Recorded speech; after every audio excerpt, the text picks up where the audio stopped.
नमस्कार, मानस मिश्रा और news India में आप सभी का बहुत बहुत स्वागत करता हूं। Justice B R. Gavai, chief justice of India का एक बयान, एक वक्तव्य जो सोशल मीडिया पर बवाल मचा चुका है। वो बयान वक्तव्य था जिसको लेकर के खुद चीफ जस्टिस ऑफ इंडिया ने कहा, मेरा जो मतलब था वो कहने का ये नहीं था कि किसी धर्म को चोट पहुंचाई जाए, किसी धर्म के खिलाफ बोला जाए, क्योंकि मैं हर धर्म की, हर जात की, हर व्यक्ति का आदर करता हूं, हर धर्म का आदर करता हूं, सम्मान करता हूं। इसलिए मेरा कहने का अर्थ वो नहीं था।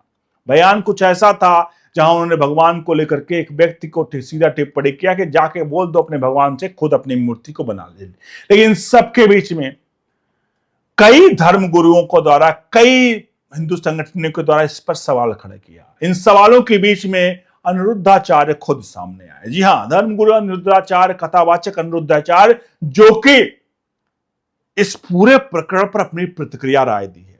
मैं सिर्फ आप सभी दर्शकों से इतना चाहूंगा कि आप सभी एक जज और एक धर्माचार्य, मतलब एक कथावाचक ना देख करके, दोनों लोग को एक सामान्य व्यक्ति देख करके, क्योंकि दोनों, देखिए, दोनों का वक्तव्य है। यहां पर चीफ जस्टिस ऑफ इंडिया साहब ने कोई फैसला नहीं सुनाया था, उन्होंने एक व्यक्ति को लेकर के टिप्पणी की थी, और टिप्पणी पर हम पूर्व chief justice of India Chandrachud साहब भी कहते हैं कि भैया, कोई किसी की टिप्पणी पर कोई कुछ भी कह सकता है, इसके मतलब ये नहीं कि वो सुप्रीम कोर्ट की अवमानना कर रहा है। तो चीफ जस्टिस ऑफ इंडिया की टिप्पणी, अनिरुद्धाचार्य की टिप्पणी, इन दोनों टिप्पणियों पर आपकी राय, प्रतिक्रिया कमेंट बॉक्स में जरूर आनी चाहिए। बढ़ते हैं पूरे प्रकरण की तरफ, क्या है पूरा का पूरा मामला आपको बताते हैं। जैसा कि मैंने बताया कि chief justice of India B R. Gavai का बयान आया था। उसके बाद उस बयान पर, क्योंकि उन्होंने कहा था कि भगवान से कहो भैया, उनके अंदर पावर है कुछ, इसका सार यही हुआ था जो सोशल मीडिया पर लोगों ने लिया कि उन्होंने ये कहा कि भाई भगवान से कहो कि अगर उनकी मूर्ति खंडित है तो उनके पास इतना पावर है तो खुदा के बना ले। तो लोग यहां पर यह भी सवाल करने लगे कि अगर बी.आर. अंबेडकर की मूर्ति टूटी होती, नेहरू की मूर्ति टूटी होती कि जो चौराहों पर आती है, या उनके साथ लिए कुछ किया गया होता, तो क्या गवई साहब इस प्रकार की टिप्पणी करते? क्षमा कीजिएगा मिलॉर्ड, ये सोशल मीडिया पर लोग सवाल खड़े कर रहे हैं। ओनली न्यूज नेशन इस प्रकार की टिप्पणियों को कभी भी समर्थन नहीं करता है, और ना मैं करता हूं। तो चलते हैं, ये लोग सवाल पूछने लगे कि आपने भगवान से तो कहा आप आके बना लीजिए, लेकिन क्या आप इन लोगों से भी कहेंगे कि इनकी मूर्तियां खंडित की जा रही, क्या वो लोग भी आके बनाएंगे? अब इन सबके बीच में अनिरुद्धाचार्य आए। अनिरुद्धाचार्य ने कहा, मैं उन्हीं के शब्दों में वक्तव्य बोलता हूं, और मैं सामने अपने स्क्रीन पर पढ़ता हुआ आपको सुनाता हूं। अनिरुद्धाचार्य ने कहा, एक कथा के दौरान कहा उन्होंने कि उनके शब्द उनके हैं, एक जज ने कहा कि हम क्यों निर्णय दें, तुम्हारे भगवान में इतनी ताकत है तो खुद कर ले। जज साहब से पूछना कि सब काम भगवान ही करेंगे तो तुम क्या कुर्सी तोड़ रहे हो? तुम्हें जज बनाया गया है ताकि तुम न्याय करो। अब तुम हिंदू सनातन संस्कृति का अपमान कर रहे हो, और तुम कहते हो कि तुम्हारे भगवान में शक्ति है तो खुद बना ले मंदिर। अब भगवान तो सब कर सकते हैं, रावण को भी प्रकट होकर मार सकते हैं, हिरण्याकश्यप की छाती भी फाड़ सकते हैं।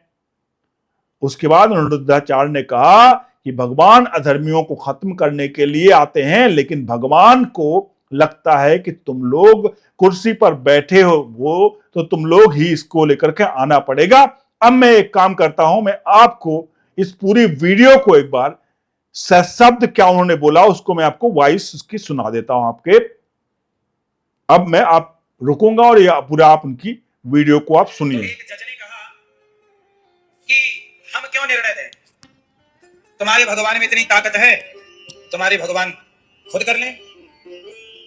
तो वो जज साहब से जरा इस सवाल करना है, कहीं मिले तो पूछना कि सब काम भगवान ही करेंगे तो तुम काहे कुर्सी तोड़ रहे हो जज की? क्यों भाई, तुम्हें जज बनाया गया है इसलिए ना कि तुम न्याय करो, न्याय करना चाहिए। अब आप हिंदू सनातन संस्कृति का अपमान करते हो, क्या बोलते हैं, बोले तुम्हारे भगवान में शक्ति है तो खुद बना ले मंदिर, खुद कर लें। तो वो तो सब कर सकते हैं, वो तो प्रकट होकर रावण को भी मार सकते हैं, हिरण्यकश्यप की छाती भी फाड़ सकते हैं। अब तुम्हें अपनी छाती फड़वानी है तो बताओ। आपने सुन लिया, सनातन के पक्ष में ना कोई व्यक्ति रहा, ना कोई वे रहा, केवल भगवान ही रहे हैं। यहां पर अनिरुद्धाचार्य जी ने जो भी कहा, मुझे लगता है आप सभी अब दूध का दूध और पानी का पानी हो गया होगा कि भैया क्या कहा था चीफ जस्टिस ऑफ इंडिया ने और क्या कहा यहां पर अनिरुद्धाचार्य जी ने। अब इन दोनों बयानों को लेकर के सोशल मीडिया पर फिर से उबाल है। कई लोग इस मामले को लेकर के चीफ जस्टिस ऑफ इंडिया के बाद जब अनिरुद्धाचार्य का यह बयान आया तो कई लोग उस पर सवाल खड़े कर रहे हैं कि आखिरकार इस तरह से कोई क्यों कह सकता है, वो भी चीफ जस्टिस ऑफ इंडिया के। लेकिन आपको बता दूं, chief justice of India Hindustan के 140 करोड़ लोगों में से एक है। एक कुर्सी सिर्फ उनकी है और कुर्सी की इज्जत है। अगर कोई व्यक्ति टिप्पणी गलत करता है तो उस व्यक्ति की टिप्पणियों का कतई भी, अगर गलत टिप्पणी है तो उसको इज्जत देना ना देना ये भी जनता का काम है। जनता लोगों को तख्त पर बिठाती भी है, तख्त पर बिठाती है और लोगों को उतारती भी है। मेरा सवाल सिर्फ इतना है, कोई भी टिप्पणी की गई, चाहे वो अनिरुद्धाचार्य जी के द्वारा हो, चाहे वो chief justice of India B R Gavai के द्वारा हो, एक बात तो तय है कि वो कथावाचक हैं।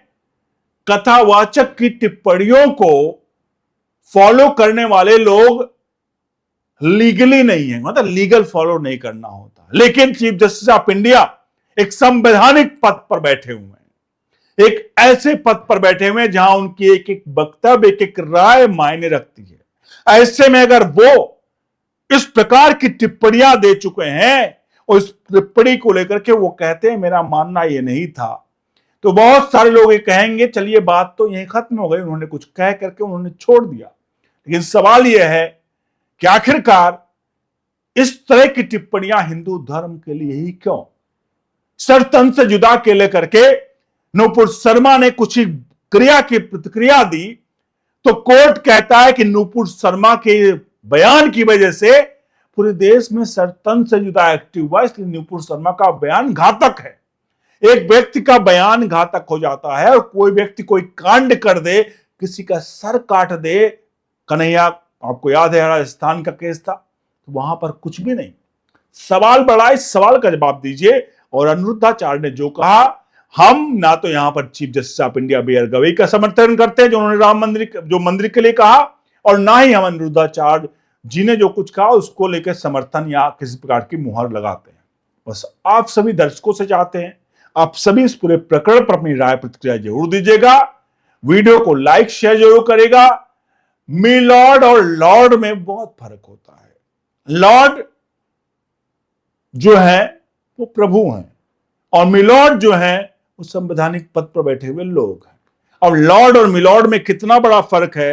अगर आप मिलॉर्ड अपने आप को लॉर्ड मान ले तो साहब दिक्कत तो होगी है ना। बने रहो न्यूज इंडिया के साथ। बहुत बहुत धन्यवाद।